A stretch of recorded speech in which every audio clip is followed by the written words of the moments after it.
Yeah, I'm live now. I'll wait for the people to arrive. For the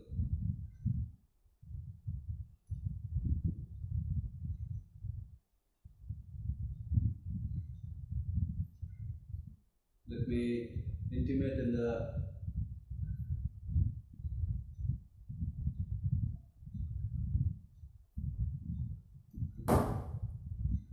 group also.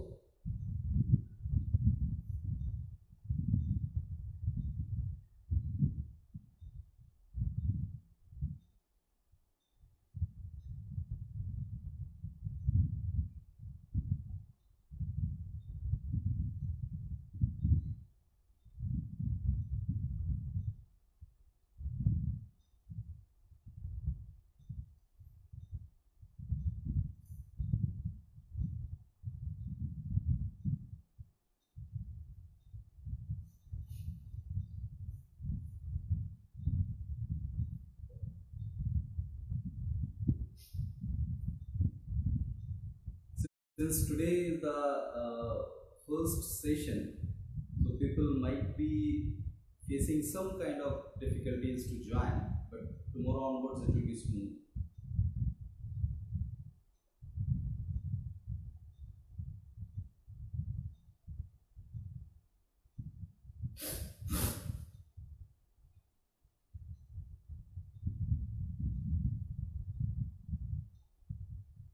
I'm waiting for the people to arrive.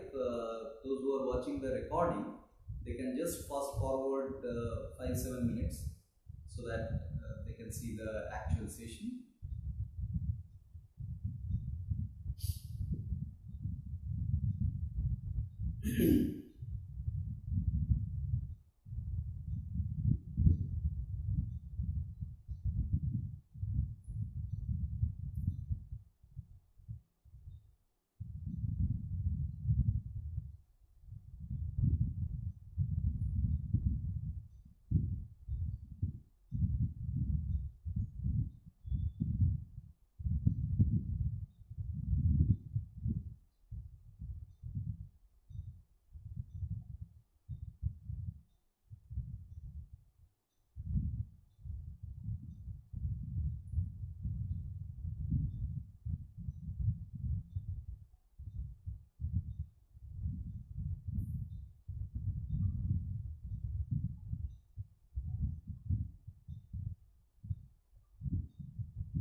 Hi Kulika, welcome to the session. We'll start in a while. We'll wait for, as usual, 5 minutes. Yeah, Rashmi is also joined. Hello Rashmi, welcome to the session. Please confirm if I am audible and visible clearly.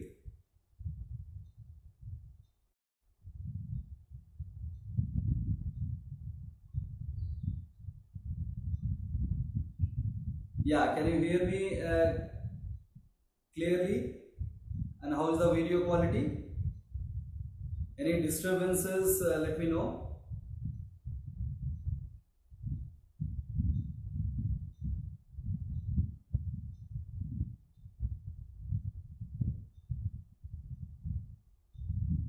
Please let me know if any disturbances that you hear in the audio or the video. I can watch in an alternative phone that it's coming, the video is coming good. Okay, great.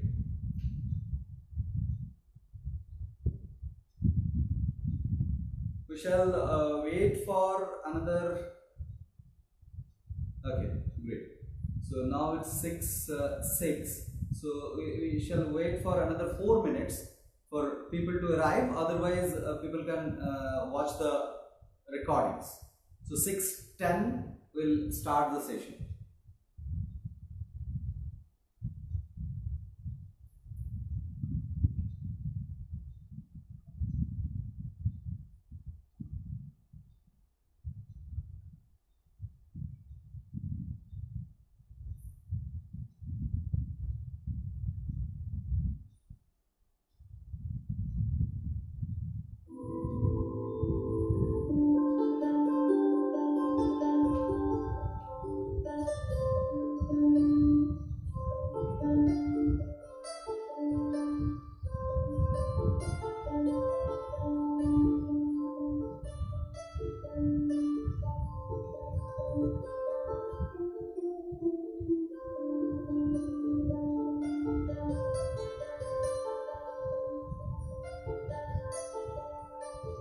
Hope you all are using the headphone so that the audio is clearer to you.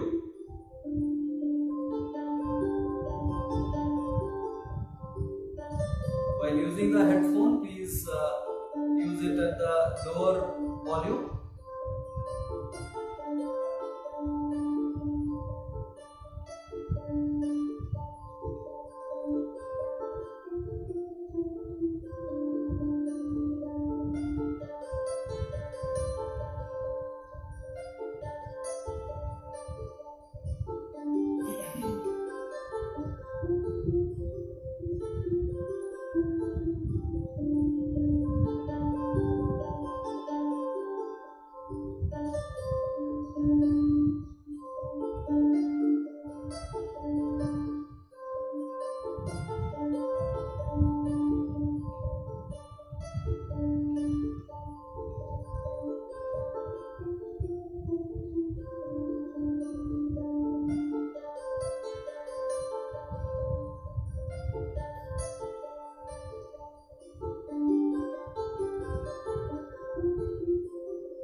I'm sure people will be joining in due course, but let's not delay the session as scheduled. We'll start with a 2 minutes of silence as a prelude so that our attention and concentration comes to the topic of the day. So we'll start with 2 minutes of silence. You can close your eyes and hear the bell, and there will be a concluding bell also to notify.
Good morning. So, yeah, let me see if any other people have joined. Okay, no. So that's fine. People will join in due course and they can watch the recording also. So, welcome to the first session of Basics of Nature Cure weekend course. And I assume and I know that you all have gone through the study materials which is already shared. So let me share the plan of this course in this live session also. This is a 3-day course, Friday, Saturday and Sunday. Friday is dedicated for the unlearning portion. So in the study material you might have seen that there are 3 modules in total. So the first module is the unlearning, and the second is the relearning, and the third is the doing or implementation. So each day we will be spending on discussing these 3 aspects of life. So to understand nature cure science, we need to unlearn a lot of conditioning. So that is the day. Today we will be focusing on the unlearning. Tomorrow we will be learning a few new concepts, and the Sunday, the 3rd day, we will be spending a lot of time on implementation part. So implementation will have inputs, actions and thoughts, all these 3 aspects to analyze and go deeper.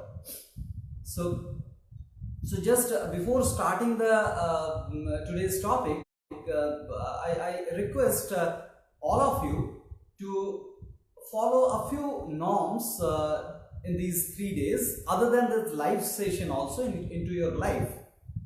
In these 3 days, try to have as much as possible fruits as food. So mandatorily up to 12 o'clock in the noon, you should be on the fruits, and post 12 o'clock you may choose to have some cooked food, which should be ideally less spiced food, and as much as salad is possible. And if you are in a habit of taking non-vegetarian food, I request you not to go for non-vegetarian food for these 3 days at least. So this is a small request for the input wise, so that the learning is not at all a theoretical learning, but a kind of experiential learning also will happen on the go, and I'll explain all the aspects of why am I recommending these things to start with. With that, I will go to today's presentation. As a prelude, I must admit and acknowledge that this is my favorite punctuation sign, the question mark. So the mankind is capable of asking question. So the rational capability is the uniqueness of mankind, and this pure nature cure, or the basics of nature cure, the course that we are undergoing, is based on the reasoning capability. So all the aspects of why are cleared in this particular course, and the why is the main questions that we need to ask. Who, when and where are not that much important if you compare with why. So in this course we will go through all the whys of each and every aspects of nature cure science. And this pure nature cure science is based on dialectic materialism. Those who are connected with me in Facebook, you can go to the page, PSYsolution page, which is my page. There actually recently discussion is started on dialectic materialism, or the pure nature cure. So why we call it as pure nature cure? What is pure nature cure and what is impure nature cure? Though these are just the terms, but there are meanings behind it of using the term pure nature cure. So pure nature cure is based on dialectic materialism. So what is dialectic materialism? Dialectic, if you define dialectic, the meaning of dialectic is reaching or approaching towards the truth through arguments and counter arguments. So it's nowhere a destination, it's a journey and going forward towards the truth. So truth is always kind of unreachable, but we try and reach as near as possible through this dialectic route. So dialectic is an exercise of our reasoning capability. Unless we use our reasoning capability, the dialectic approach cannot be justified. So at the start of the course, I request all of you to ask as many as questions possible. Primarily the why portion of the question. Because what things, quote unquote, things can be explored and practiced after you understand the why. So utilize these 3 days to know as much as possible the whys of the aspects of life. The second aspect is materialism. I know the meaning of materialism is of late misused. We understand the materialism means the materialistic aspect of life, kind of the houses, car and all these aspects. These are matters. I accept these are matters. But the primary matters is this, the body that you own. So if you don't take care of this matter, the nature cure doesn't work for you.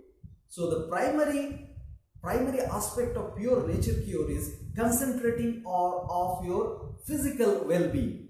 So physical well-being and mental well-being definitely are combined together in this approach, but the primary is material because for the simple reason, I'll give you a simple reason why this is called materialistic science. So there is a debate between mind over matter aspects.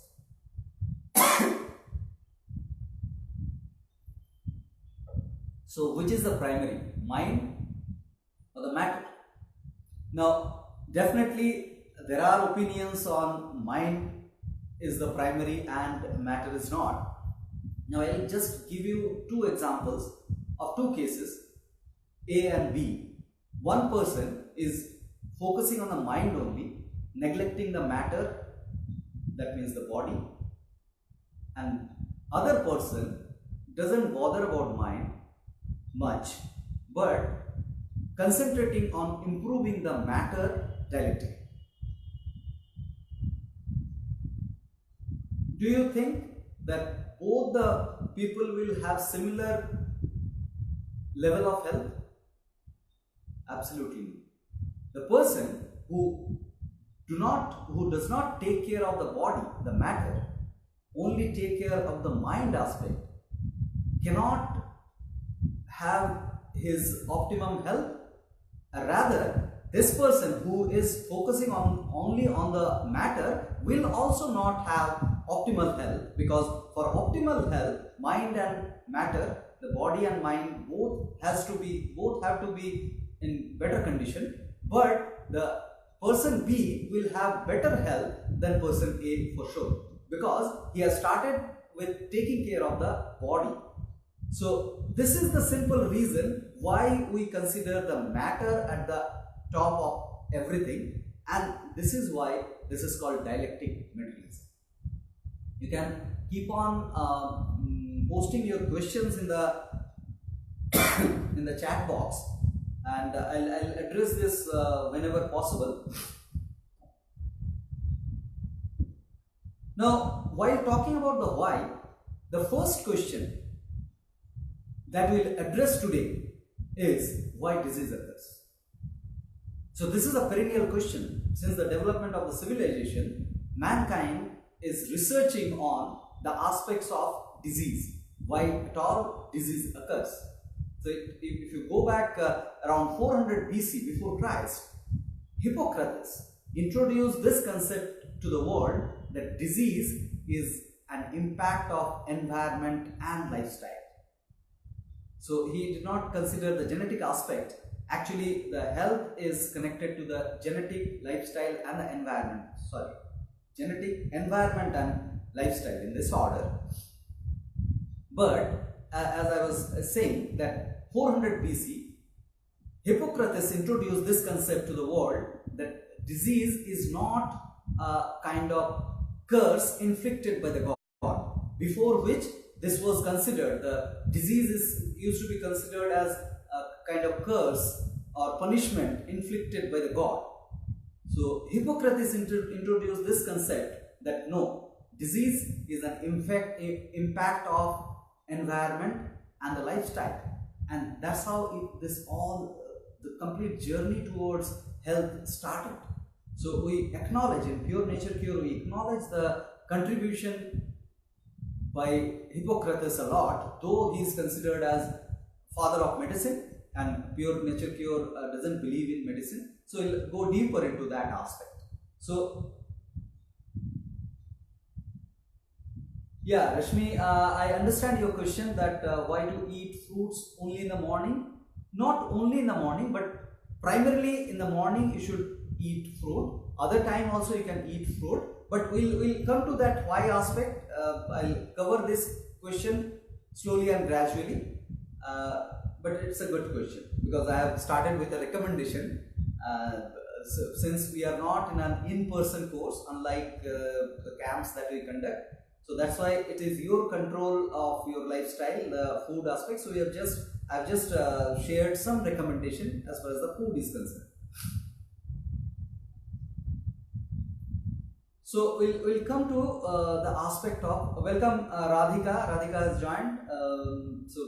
Radhika, you can just watch the recordings later on after the class is over, because we have covered a little bit of the portion. Yeah, so I started with the question that why disease occurs. So before that, let's understand the definition of nature cure. Nature cure is the science of vitality management. Now, vitality is the life force behind all the activities that we do. So we are equipped with vitality. So our existence, the life as a whole, is a combination of the body and the vitality, the form and the formless. Combination of this form and formless is called life. If you take out the life force, then the body is called as dead body. So without life force, the body is nothing. So definitely the management of life force is one of the major aspects of maintaining this body. And whatever that we do, the activities, we perform it by using the vitality. It can be just blinking of your eyes or any major work that you do. Everything is executed by your vitality. And how to manage the vitality? This science explains that going deeper. Now, while understanding the vitality, we need to understand that there is a connection between vitality and understanding of energy, because we often consider that vitality is energy. Though vitality is not only the energy, it is energy with intelligence. So the non-living energy that we see around, the physical science what explains, is little different than the vitality that we talk about that is within us. Though the rules of energy, most of the rules of the energy and thermodynamics and the physics are applied on the vitality as well, because these works as the energy works. Now we'll start with the first law of thermodynamics, which says that the energy can neither be created nor be destroyed. It is also termed as the conservation law of energy. Now this particular law is applied in the physics for an isolated system. Now we need to understand the system and the surroundings. Let me use the whiteboard. So we need to understand an isolated system. So this is system and this is surrounding. Now this is called boundary. This is boundary.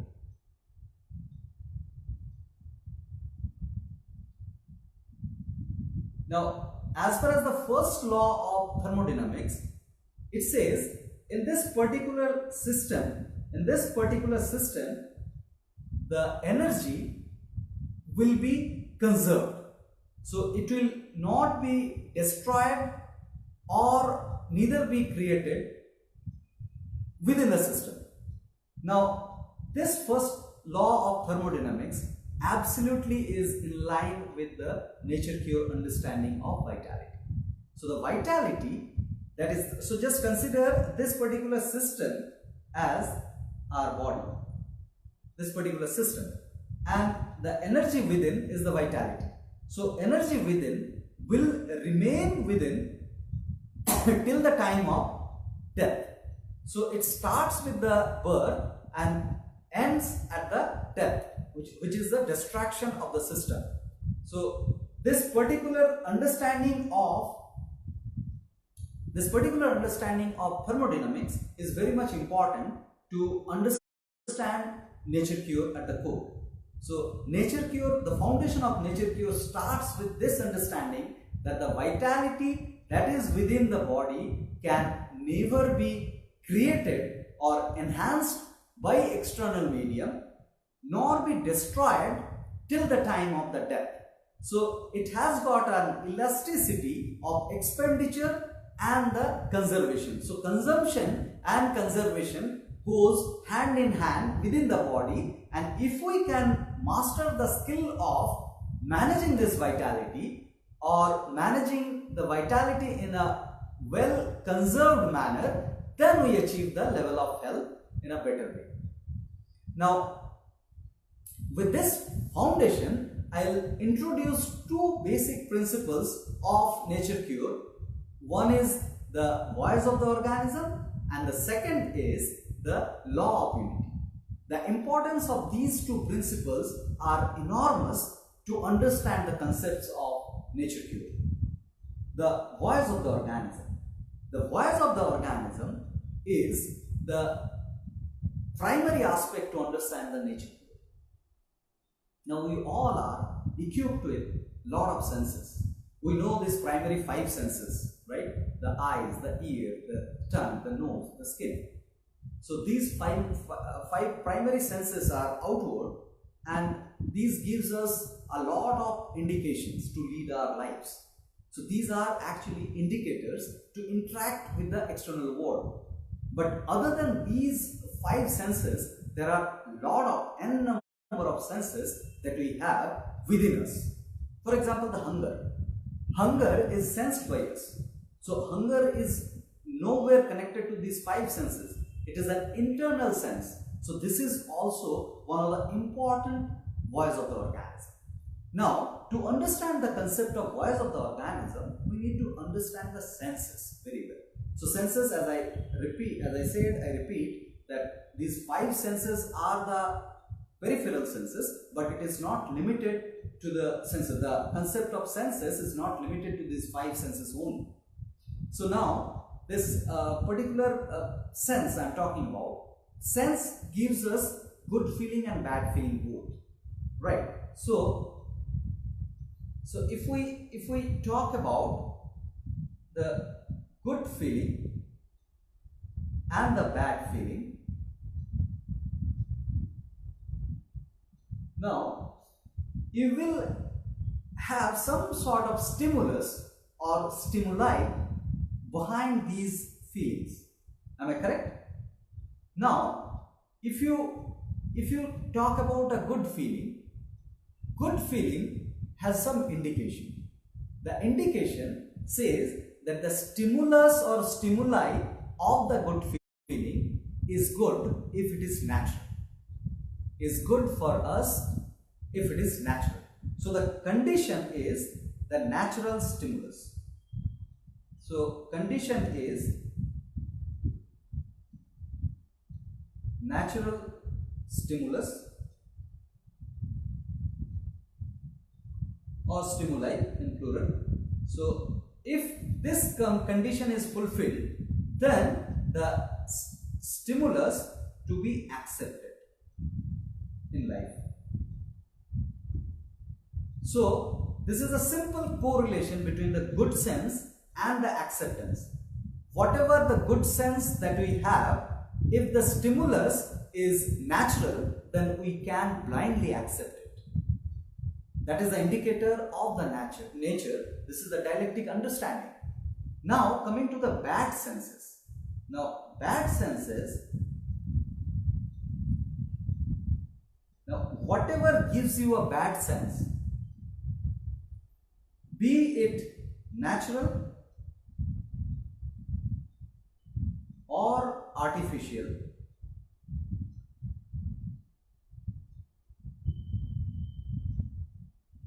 whatever it may be, I repeat, the stimulus or stimuli of the bad sense, whatever it may be, natural or unnatural or artificial, it has to be rejected.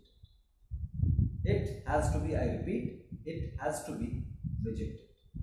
So you need to understand this correlation between these two aspects, the good sense and bad sense, acceptance and rejection. So good sense, if it is caused by natural stimulus, should be accepted blindly. You need not to analyze much more onto that, because it is nature's indication. You are equipped, you are programmed to have that senses. So sense is good enough to take that decision. Now the bad sense is to be, the stimulus is to be rejected, because bad sense doesn't give you better health. Now this is theoretically I try to explain. Now I will be giving you a common example, the food example to start. A fresh apple versus a rotten apple. A fresh apple can be accepted blindly, as many as you want to have, if it is not modified or processed. Now the rotten apple, it is a naturally rotten apple, but it gives you a bad sense, so it has to be rejected. If you consume that, then it will create bad health problems, right? This is understandable. Now I will give you a common example of chili, which I often give. You might have seen this in the material also repeatedly. So chili is an irritative substance. It is natural, absolutely natural, but if you consume chili singly, then it will create irritation, bad sense. That says us that reject it. It creates irritation, and we will understand tomorrow in the relearning portion that irritation is one of the stages of disease as far as nature is concerned. So any kind of irritation needs to be rejected. Any kind of irritation caused by the stimulus to be rejected, to be specific. Now what do you do? In practice, without asking, I know majority of you do consume chili. So I was also, still I take minimal quantity of chili. If I am allowed to cook, I don't put chili, but if the cooked food is served, then chili is there, and if I take that, then I do also consume chili. But I know that chili is not a consumable substance. So this needs to be understood. Now what do we do in practice? We mix chili with other substances and we consume that particular substance. We actually cross this gatekeeper and we bluff ourselves. So the irritation at the tongue level is avoided rather, but the irritation at the inner level is there and we suffer from that, and there is a lot of vitality that gets consumed to fight with that irritation. So this is an example of the bad sense and good sense that I tried to explain. So this is not limited to the food only, but it is expanded to all the senses. So all the senses do give us good sense and bad sense, and we need to identify the good sense and we need to identify the bad sense, and summarily we need to reject the stimuli of the bad senses, and we need to analyze the stimuli of the good senses. If it is natural, then we can blindly accept. So this is what is the voice of the organism to start with.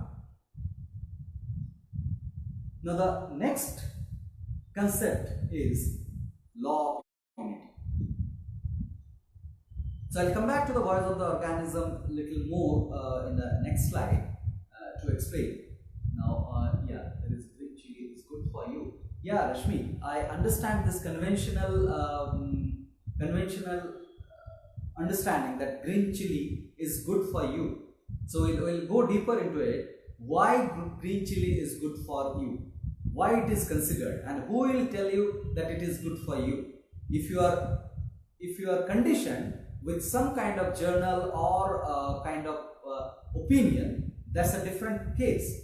But if I say that you are equipped with that kind of phenomena or the indications to accept or reject, the rejection is identified by the bad senses. So if you are offered chili, will you accept it singly or not? If you can accept it singly, then nature is saying that it is good for you. If you cannot, then it is not good for you. So my question is, why you are saying that it is good for you? Because of some conditioning or because of your experience? Because in nature cure, we try to enhance our experiences, we try to enhance our senses to take the decision for life and to attain an optimal health. So we'll go deeper into that. Keep posting your questions, and whenever time is there. So just so you know, for the recording viewers, I was addressing a question raised by Rashmi, but green chili is good for you. So why this is considered, and that. Now coming to the law of unity. This is the second principle, second and the one of the most important foundation of nature cure, the law of unity. So law of unity says that everything is connected with everything. Now, this is very simple to understand. I'll not go little metaphorical. Like this could be understood that we all are connected and all those stuff. We can go there a little later. But I'll come to the materialistic level completely, the matter, the body level. Now, if I talk about your lungs and I talk about your heart, if you take one cell from your heart and one cell from your lung, if you keep it on the table, can you identify or distinguish which is from which part? Cannot. No medical science can do that. Because the foundation block of all organs are the same.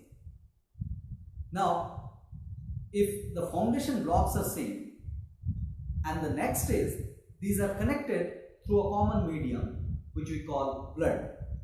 So if these are connected and the foundation blocks are same, functionally they may work differently.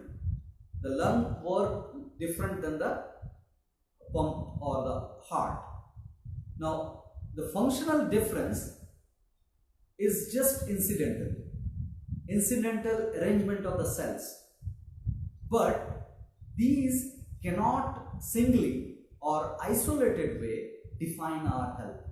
So if your heart is not working fine but your lung is working fine, you cannot be termed as healthy because your lung is termed as working fine. It cannot. As per nature cure, if one part of your body, you can note it down also, if one part of your body is not healthy, then other part of your body is also not healthy. Because the blood, I repeat, because the blood which feeds one cell of your body feeds the other cell of your body too. So if that is true, then how can we term that my lung is working properly? Heart is not. So why I am analyzing this? Because we need to stop focusing on a single part of the body to attain the optimal holistic health. Because the health is not of that part. The health is overall health. So if you consider a single symptom, whole of it, then you actually don't understand health completely. You need to go deeper to understand the connection between all the parts and the cause of bad health or ill health, and target the cause so that the symptoms get relieved automatically when you work on the cause. So nature cure, under the law of unity, I must propose that nature cure is a science which focuses on the cause more than the symptoms. So the symptom, the discomfort creating symptom is not the main aspect of attention for the nature cure. For nature cure, any problem that we face has to be targeted with the cause. Now, with this, I would like to define health. Now, definition of health is, so we can actually distribute this definition into two parts: the physical health and the mental health. The physical health is when the state of your being, when no part of your body is disturbing. That is what is the physical health. The state of your being when no part of your body is disturbing you. And mental health is the state of your being when no event of your life is disturbing you.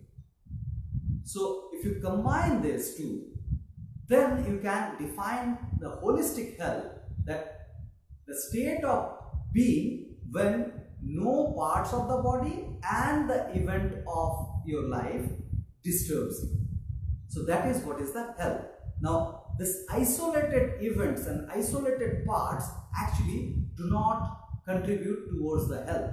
Those are termed by disease, but in nature cure, we focus on the health. So we will be focusing on the causes so that those symptomatic things will get relieved slowly and gradually. Now, coming to the understanding of these two things, the voice of the organism and the law of unity. If these two principles are not followed by individual, which are commonly happen, like you, me, everybody do not follow these two in our lives continuously. In some area we follow, and some areas we actually do not do that. We suppress our bad feelings without rejecting the bad senses, without rejecting the stimulus, like in the example of chili. And we do also get stimulated by the good senses created by the artificial stimulus. So the good sense created by the artificial stimulus is not to be accepted also. So this is again define the voice of the organism. Now what happens if we keep on defining these two laws, the voice of the organism and the law of unity? If we keep on doing this, the toll is on the vitality. So our vitality gets depleted more and more we defy these two norms. This linkage needs to be understood clearly. So that means if we do not follow the norms of voice of the organism and the law of unity, so voice of the organism I have explained, law of unity means we are focusing on the symptoms more than the cause. So cause is a holistic cause, which you will come to know in preceding slides, but the symptom is a part symptom. So if we focus on the symptoms which is causing some discomfort, there is a reason behind that, but without understanding that reason, if we are agitated out of the symptoms and we focus on suppressing the symptoms, then we are again defying the law of unity. So if we keep on doing this repeatedly, then we end up innervating ourselves. So the innervation is a state of depleted vitality beyond the limit. When we deplete our vitality beyond a limit, so we keep on depleting the vitality in terms of defying these two laws of nature cure, that time actually there will be a limit which is uniquely perceived by each individual. So up to a limit we will fight with it. After that the body will start doing its action against it, because it senses that you are not actually coming out of that cycle. So let me do something. So that's the aspect of the body. Now what happens? Our body is nothing but a kind of machinery imitation. So we can actually term this way, that the machines are imitations of this body. Now what happens? In the body,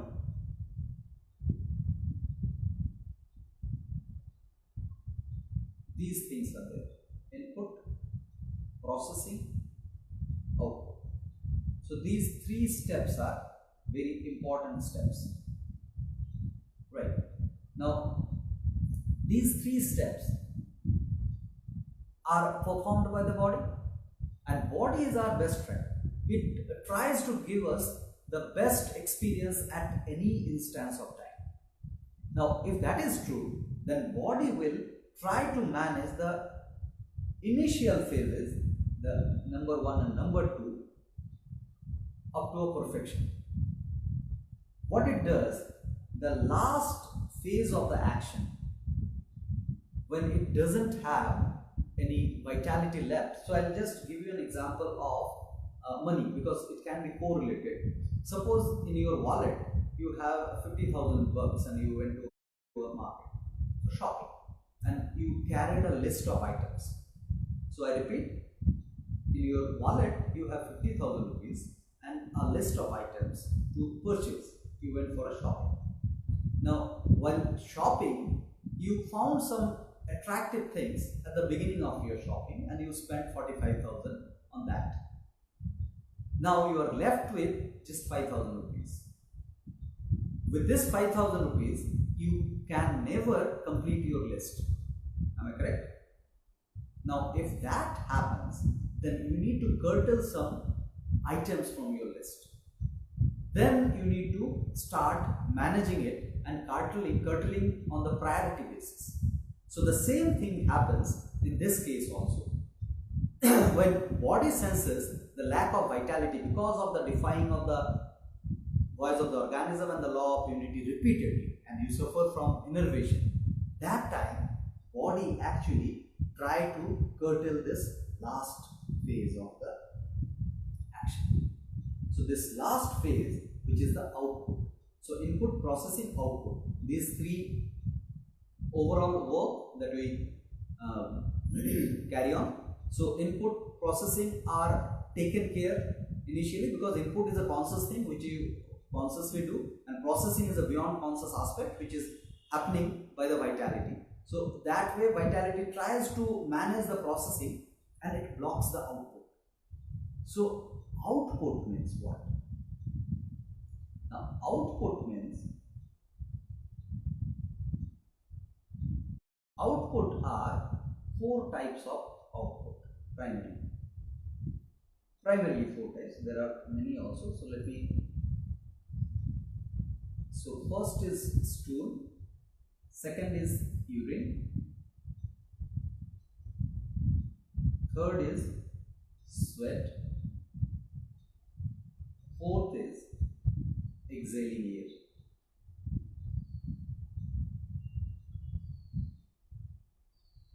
So the breathing process. So now it actually blocks these output channels during the innervation. Now what you understand by this output? The stool, urine, sweat, exhaling air. Other than this, there are mucus deposition, menstrual flow for the women. So all these are also elimination of the output.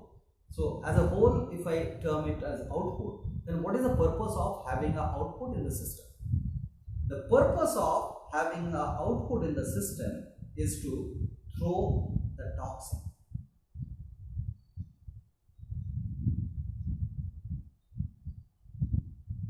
So this is the purpose of the output. Now when you curtail the output, what happens? By curtailing the output, you actually retaining the toxin within the body, and that is the state that we call toxemia. So toxemia is a state where the toxin is accumulated within the body because of the innervation. So this state is actually the second stage of the disease as far as nature cure is concerned. So you are progressing towards the chronification of the disease if you don't deal with your innervation. If you don't deal with your innervation, then you suffer from toxemia. Now, this is the only disease as far as the nature cure. I know there will be a lot of questions in your mind that this is the single disease. How can it be? There could be a lot of other diseases. For example, the infection. When we are attacked by germs, right? Now, I assume that you have gone through the chapter called the superstition of infection, or the germ theory versus the soil theory. Now, let me just walk you through little bit of it. Why germs come? Now, germs. What are germs? Germs are microorganisms. Now, organism, as we use this organism term in nature cure repeatedly, organism means the living being, whatever the size may be, and all the living beings are equipped with three primary capabilities: repair, reproduce, and react. Now, the germs are also equipped with these three capabilities. Now, for repair, the food is the main aspect. Now, if the food is there, then we get attracted towards the food. So, for germs, this attraction happens when we suffer from toxins. The toxins are food for many of the pathogens, many of the germs, bacteria, viruses. So, when we suffer from toxemia, then we invite germs. I have written a story also in that chapter. I would like to remind that suppose you arrange a party at your home and you invite me, and I went there, and there is a third person who saw me in your party and considered me as a host of the party. So if that happens and he doesn't come to me to clarify and goes back with a grudge that Kalyan has not invited me but hosted a party, with a grudge, and he may have options to build story around that particular instance, because he considered me as the host whereas I was the invitee. So he started feeling me a bad person, a person who insults, who neglects. I become a negative character in front of him. Right? The same thing happens for the germs. Germs are invited by us, and we consider that germs are the host of the disease. Disease was started within us because of the same thing. We innervate ourselves because of defying the voice of the organism or the law of unity, and both. Then we innervate ourselves, and due to the innervation, output is curtailed, and due to the curtailing of output, the toxins are retained within the body, and then that causes toxemia, and that toxemia invites the germs. So, if you see this, there is a difference between the cause and effect. So, cause was there within you, and the effect was the germs coming and staying within you, breeding there and all those stuff. So, you have discomfort because of that toxemia. In fact, the germs come to you to eat that toxin, and that is a help to you. So, to eat that toxin, germs come, and we just penalize the germs for that. So, this is where a misconception of infection that we suffer from.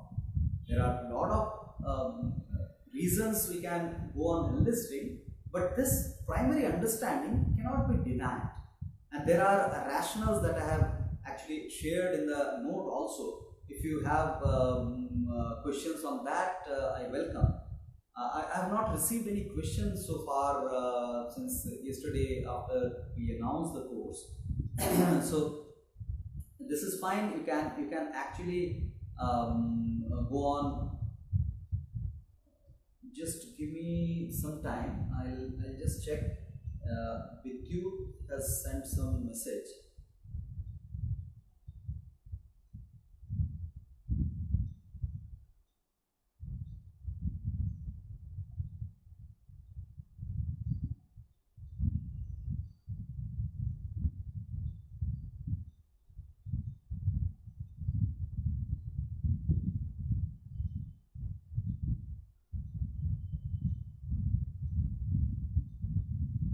So Vidyut Paul is one of the participants. He is not able to join the session. So anyway, I'll request him to watch the video, and I'll guide him after the class how to join.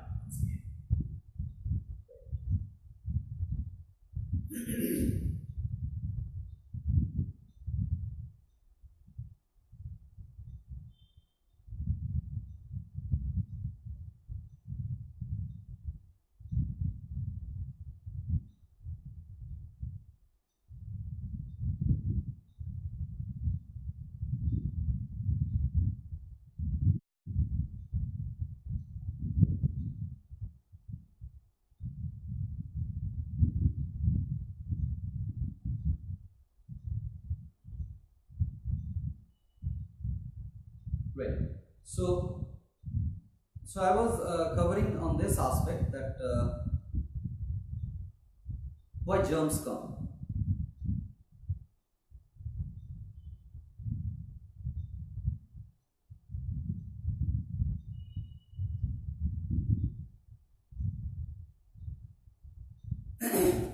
Now coming to the deficiency. This is another aspect. Okay, so before going to the deficiency, I thought to have these things little bit about the differences between, this one. See, there are actually two theories I have explained in the notes, soil theory and the germ theory. Now, should not be done for children and adults. Okay, so Tulika asked that could you explain the why vaccination should not be done for children and adults. I have not said that, first of all. Now let's go deeper. Why I am denying that I have not said that. It depends upon your level of awareness, because the discomfort of a symptom is the main aspect which we should consider or not. Right. Now, for example, polio vaccination. Polio vaccination definitely helps you to not get polio. I repeat, polio vaccination definitely help you to not get polio. If your objective is not to have polio in your life, you should vaccinate yourself. Now, if we go deeper, what is a state of polio? Is it a symptom or something else? It is absolutely, it's a symptom. The symptomatic cause can be analyzed genetically, environment wise or lifestyle wise. That's a different aspect altogether, but the cause is definitely toxemia. And toxemia is evolved out of some virus, and that particular symptom is named as polio. Now what happens if you vaccinate? That particular symptom is arrested, because it is reverse engineered to target that polio virus. It is never targeting the toxemia inside. So what will happen? The body will have a programmatic force to throw that toxin out, for sure. And that throwing comes up as a symptom. Now in this case, if you are not allowing body to throw in this route, then body will decide and find some other route. And that way, the body will suffer some other symptoms for sure. So it is your level of awareness which will help you to decide which is more important for you. The vaccination and stopping of specific symptoms, If you are satisfied with that, you are absolutely, you should go for vaccination. But if you go deeper to understand that whether this particular symptom is the main problem of worry or not, then you need to go deeper and understand the aspect. So this particular initiative and all, this is not against to any specific initiative of life. We understand very well that the level of awareness differs person to person. So for somebody, suppose if somebody is suffering from fever, and if you are suffering from fever, you should actually take rest. You should not move, like you should be going to the bed and taking rest, physical rest. So 3 kinds of rest we talk about. We'll repeat these more.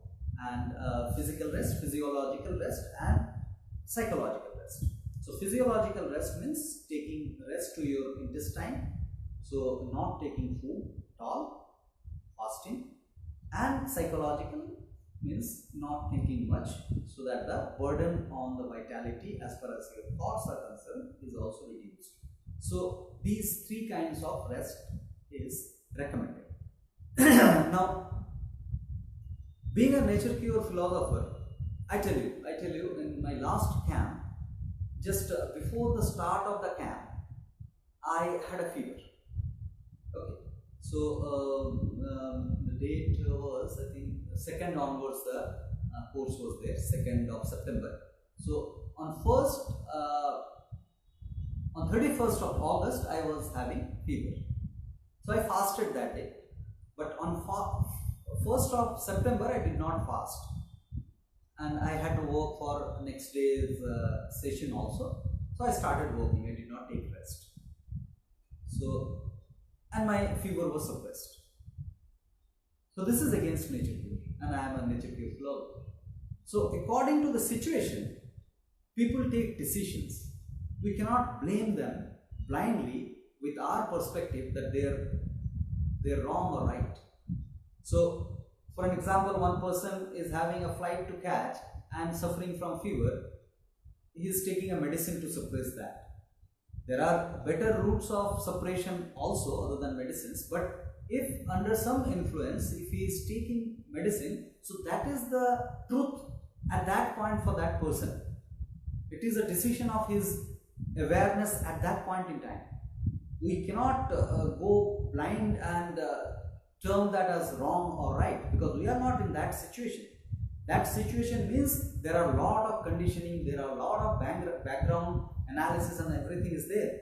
So you need to understand these all aspects, and we need to honor the decision of the people. So it is not that this endeavor is against to some fraternity or some initiative which is not of this route, but the symptomatic address of the route. But those are the choice, those are the offerings. So all this endeavor is to make the people free as much as possible and give them the options. That is the primary objective of this initiative. Right, so there is another question. Yeah, Tulika asked that, but children may not be following the nature cure rhythm, so that which means vaccination can be given to small children.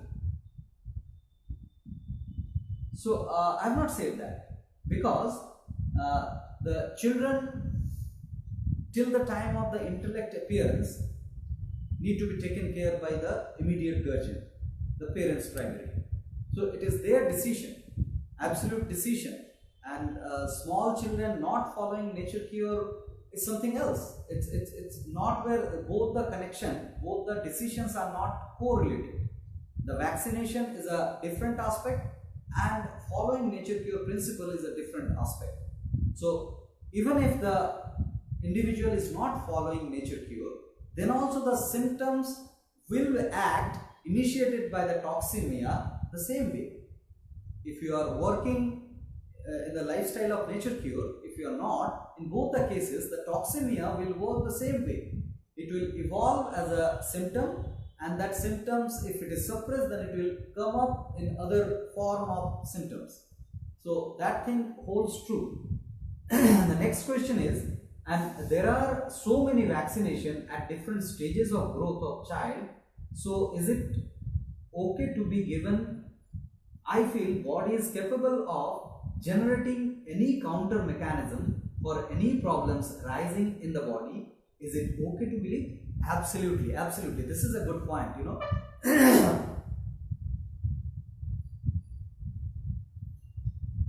See, now the question is, I am vaccinated, right? My daughter is not. So, should I consider myself as less healthy? I will not, because the children do have immense vitality within, and they deal with the vaccination also, because vaccination is nothing but, other than the suppression issue, it is an external input and body deals with it. And if you can correlate, after the vaccination the child gets fever, and fever is a defense mechanism of the body, and through which it throws most of the, so that's why we see a lot of healthy children who are vaccinated also.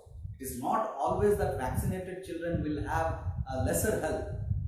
It is not the fact. Because of the vitality, immense vitality within, they get over the impact of the vaccination immediately after the vaccination. So this is absolutely true, that the body, as you term, the body is capable of generating any counter mechanism for any problems arising in the body. So this is very important understanding, you know. So you follow nature cure or not, this trust or the understanding of the body's mechanism is the vital understanding. Now, as I was continuing, that the rationales of accepting the soil versus cellular theory. So there are two theories which you have gone through, I'm sure, which you have gone through in the study material. That there are the first theory is the germ theory, which was introduced, and then the soil theory was introduced around 20 years later.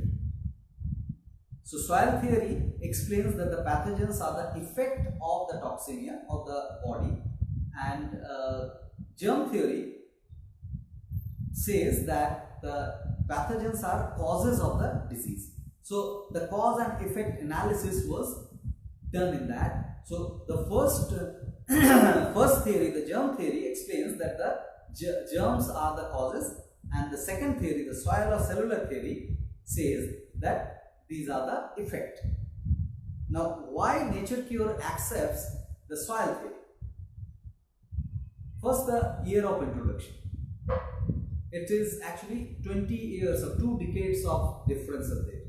So the second research was actually an expansion of the first research. So, which is actually redefined in the soil theory, which was proposed in the germ theory, was redefined in soil theory. So the advanced theory is the soil theory.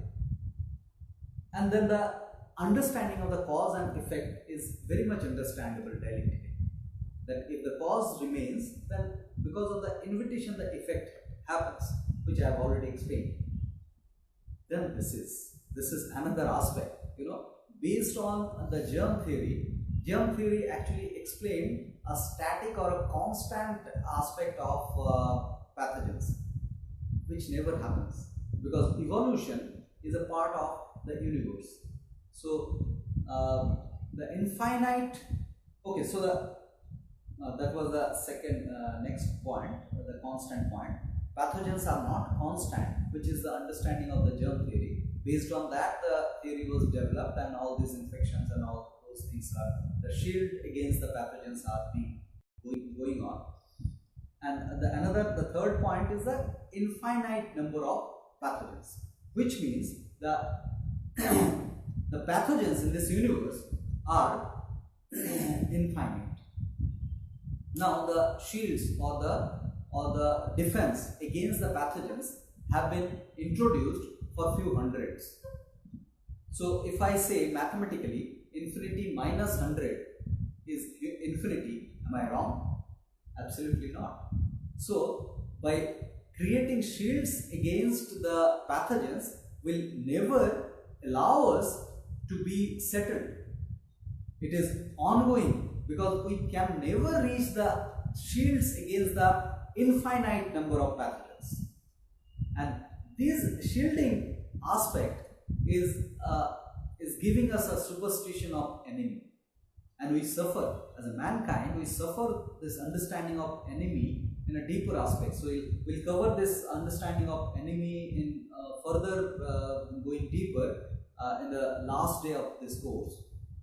But definitely thinking that I have some enemy is a superstition. So germ theory infused that kind of understanding.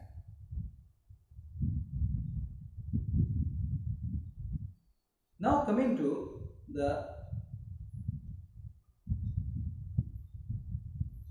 another aspect of the superstition, deficiency theory. Deficiency theory says that we suffer from diseases due to some specific isolated deficiency of few elements of the body, or to be specific, blood. Now, this is very kind of limiting explanation of deficiency theory or explanation of the health, because if we suffer from some disease that is caused by some deficiency of element, the same problem of cause and effect happens, because the toxemia starts first. If you suffer from toxemia, then the body will definitely have the elements going up and down within the body. A lot of elements goes up and down within the body. And if you measure that particular instance and if you compare that value of that particular element with the prior value, then there will be differences, because you are suffering from toxemia, you are suffering from some problem, health problem, and the general range of the particular element will topple. It may go up and it may come down, but that cannot be termed as the effect. That cannot be termed as cause. That is the effect of the cause. The same confusion of germs and deficiency that we suffer from, these both are the effect of the actual problem. Now, if we just focus on that effect and if we try to correct that effect, that leads us ignoring the cause of the problem. The similar problem happens for the deficiency aspect also. Right? So there is a similar understanding of these two superstitions. Now we can actually share the rationales behind all this. And deficiency theory also. And in deficiency theory, I have narrated one story of soldiers, if you have gone through. Yeah. Now, what happens? First of all, this elemental analysis. The elemental analysis is very much limiting analysis. It actually doesn't give the full picture. The science is yet to explore all the elements of the blood or the body. So they have explored a few of the tens of elements, and they actually analyze those elements and term, because suppose your calcium level is low, it is termed. You have been given with the calcium input. Then after a few years, they find that no, calcium is not being absorbed without the vitamin D. So let us give vitamin D also with the calcium for the better absorption. And after a few years, some other vitamin or mineral will be identified as missing link for the actual absorption. The problem is the body doesn't accept the isolated things. It accepts the whole thing, and whole thing is the natural. Everything has got everything, and our body has got the capability of extracting anything out of anything. That's the fact. And now if we identify that particular deficiency and if we just try and correct that particular deficiency, then we actually limit ourselves by bluffing ourselves and suffering from the superstition. So this is the first and foremost reason why we do not accept the deficiency theory. Now the second is, for the second aspect, I shared a story. I used to share that there is a research on two groups of soldiers, group A, group B, and they were suffering from pain, the war injury patient I'm talking about, and that pain is a tremendous pain. War injury patient actually suffers the pain in a massive way. Without morphine, they actually do not bear that kind of pain. And I'm an ex-soldier, so I know that in our survival kit, the morphine is also supplied. So in the war field, if we suffer that kind of pain, so that we can inject ourselves that morphine. Morphine is a painkiller, high intensity painkiller injection. So that actually helps you to get rid of that pain, the symptomatic pain. Now, these two groups were asking for morphine, who are suffering from tremendous pain. Now, it's a kind of placebo and nocebo experiment has been done. The placebo is the group A was introduced by saline water by saying that morphine is administered, and group B was administered morphine, but they were told that morphine is not available.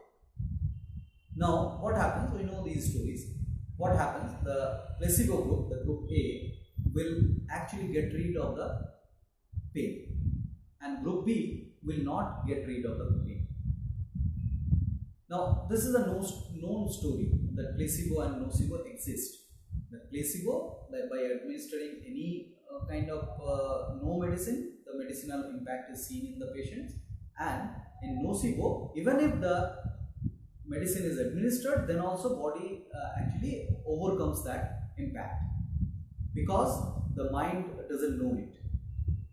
So now here, up to here, the psychological aspect is being explained, but we'll prefer to go a little deeper, because I am talking about the massive war injury pain.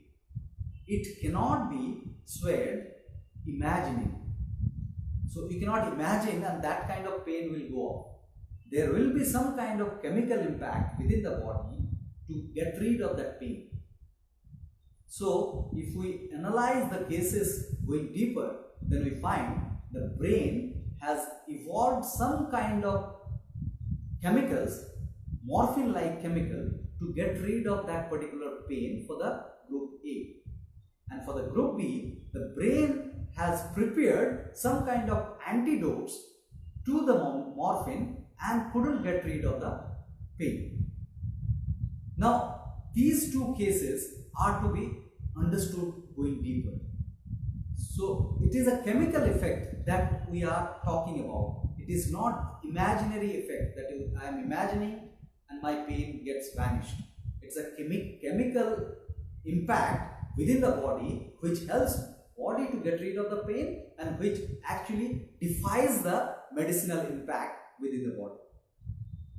Now, if that is true, then that proves that our body has got a tremendous synthesizing capability.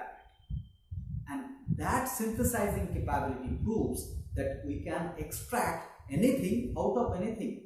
Out of anything is whatever is available within the body, we can actually eclipse those elements from one to another. So if we have got this capability of synthesizing anything and transmuting anything within the body, then why to accept this stories of deficiency? So these two rationales, that science can never explore the body elements completely, and second is we have got tremendous synthesizing capacity. So with this, we cannot accept the proposal of deficiency theory.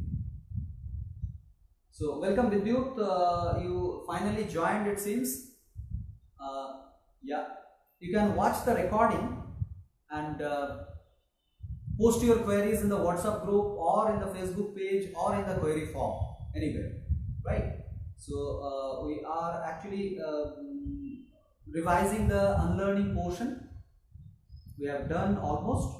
Now I expect questions on the aspect that I have covered today. Any specific question on the myths?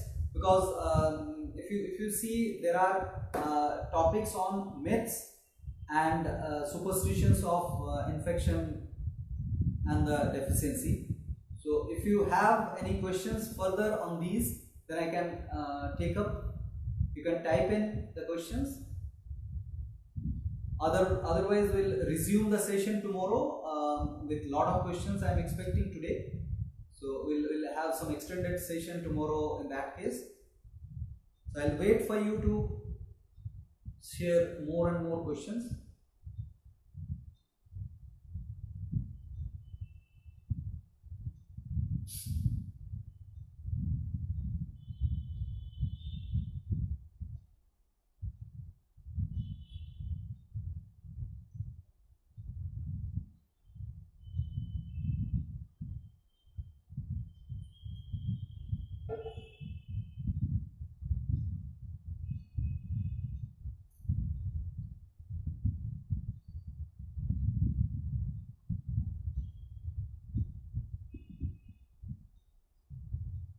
Yeah, I see Rakhi couldn't join. Actually, in our WhatsApp group, there are two Rakhis. One is my daughter Muntaj's mother, and other Rakhi is double E.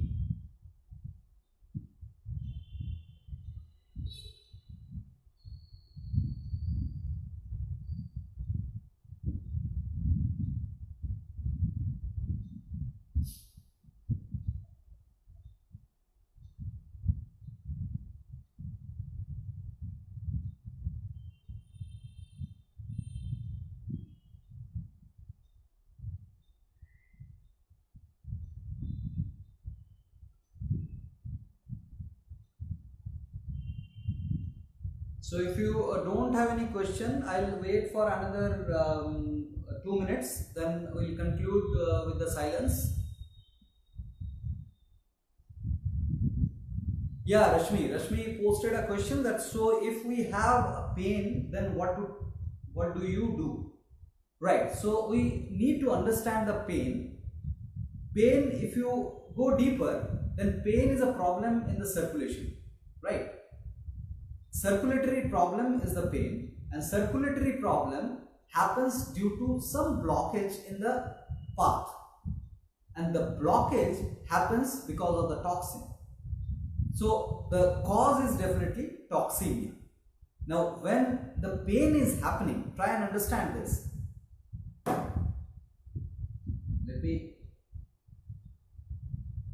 So this is the flow of blood which is going. Suppose the direction is this way, blood is going.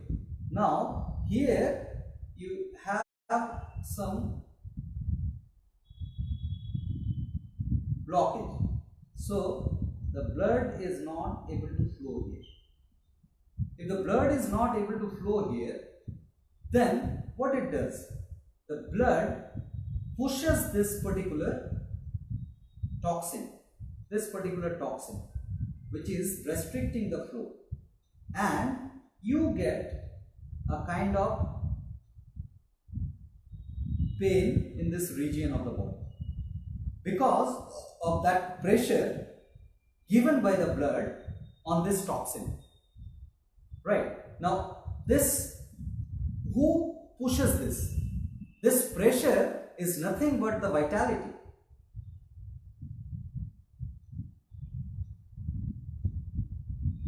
The vitality actually pushes this particular toxin.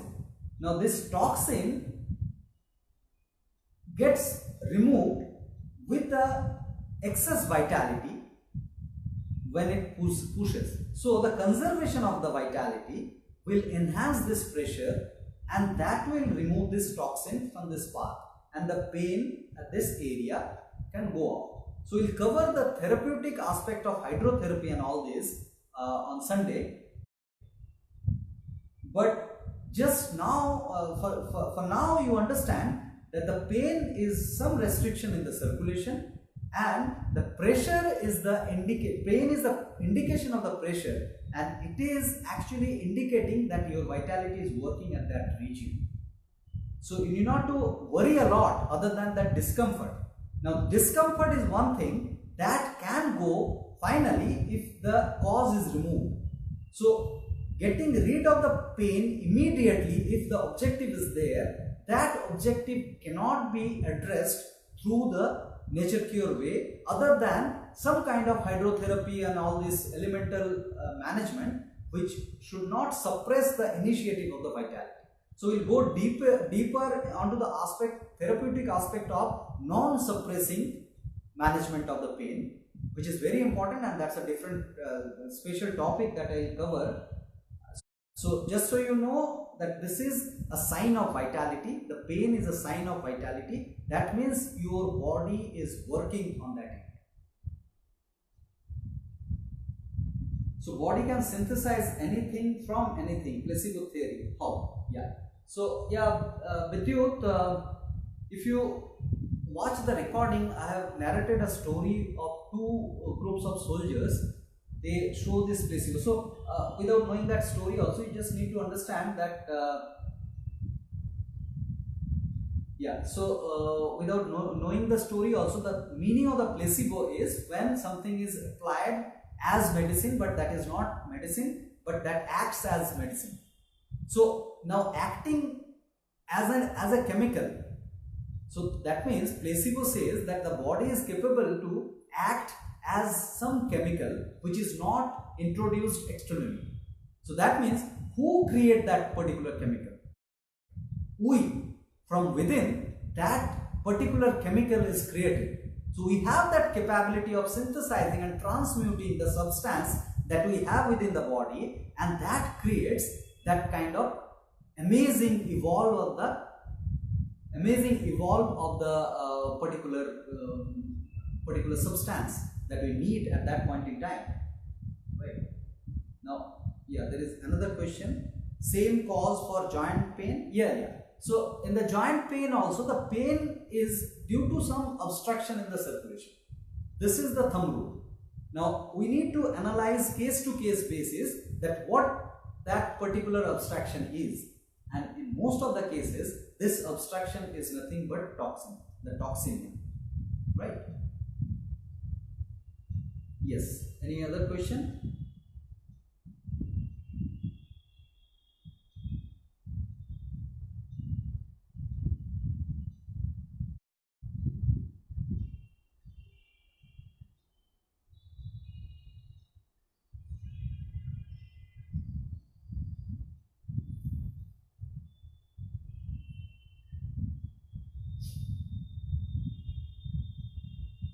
So if you do not have any other question for the live session, you can keep posting these questions in the WhatsApp anytime. I'm open to replying back, and throughout the day I'll keep on replying whenever I get time, and I'll cover those questions separately during tomorrow's live session also. Today there was no question, that's why the questions are not included, but usually in these live sessions we include the questions. Right, so we'll end with 2 minutes of silence, as I see there is no questions so far. So we'll carry on this silence, practice of silence, so that we can actually synthesize the aspects of nature cure being discussed on that particular day. So just for the next 2 minutes, you concentrate and think about the concepts that I have discussed today, and then we'll conclude the session. Thank you.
Okay then, goodbye for now.